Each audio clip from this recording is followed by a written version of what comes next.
everyone, so let's move on to Dynasty 5 now. So we don't really have a lot to learn about the 5th dynasty. The necropolis was first at Saqqara, then moved to Abusir, and the last king returned to Saqqara. So see how we started off in the 3rd dynasty, we were at Memphis, right? Then we actually moved to Saqqara because um, the king called Desore, whatever his name was. Yeah, Djoser. He built his step pyramid in Saqqara. So we had Memphis, and we moved to Saqqara, and then we in the 4th dynasty we first were in Dahashur. Then this was Sneferu. Then the second king, which was Khufu, he moved it to the Giza Plateau, and then we're in the Giza Plateau for a while.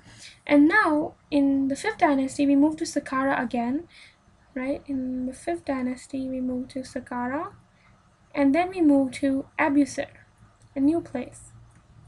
And the last king returns back to Saqqara. These were referred to as the Sun Kings.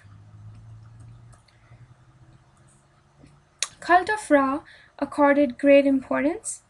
And in Abusir, we had the Sun Kings. They built sun temples. Each temple had altar and obelisk representing sun god. And one of the sun gods is probably Benben. And site is much ruined today, and therefore we don't really know a lot.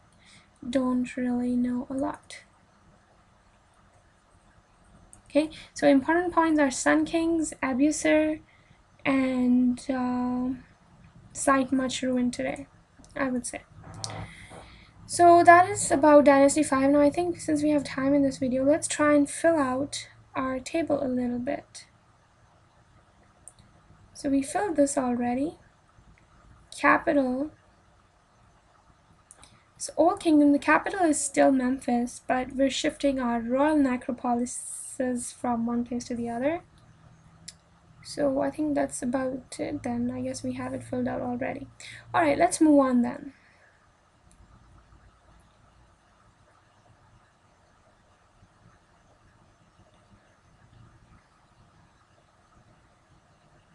Okay, so now we move on to the 6th dynasty, and our ruler here is called Pepi II. Think of Pepsi 2, and you'll hopefully remember him. And this leads to the end of the Old Kingdom, because the Old Kingdom lasts from Dynasty 3 to 6.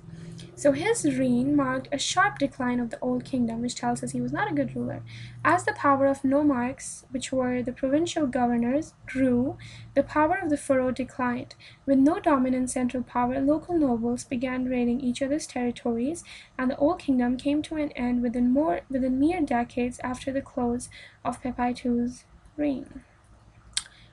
Initially, all wealth and power was in capitals, and gradually the monarchs, which were the local governors, they set up in, I don't know what that is, appointments went back to stay. I don't know what that point is.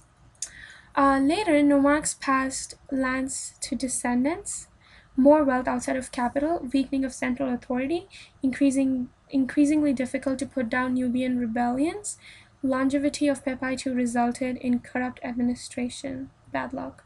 End of Memphite monarchs. The decline could also be contributed to dramatic climate. Okay, so here's the story, guys. So initially, if this is the Egyptian Empire, so I'm just, this is just a fake example to explain it to you guys. So if this is the Egyptian Empire, this is the central authority. So initially, everything is in the hands of the central authority. They are controlling all of these. But as soon as the power was, transferred to these provincial states or the local governors, this started to weaken up. The central authority weakened.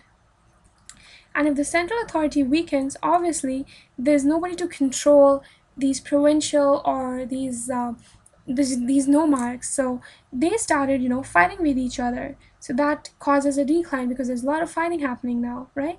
And another reason that could contribute to the decline was the weather, because rainfall decreased in much of Egypt during this period.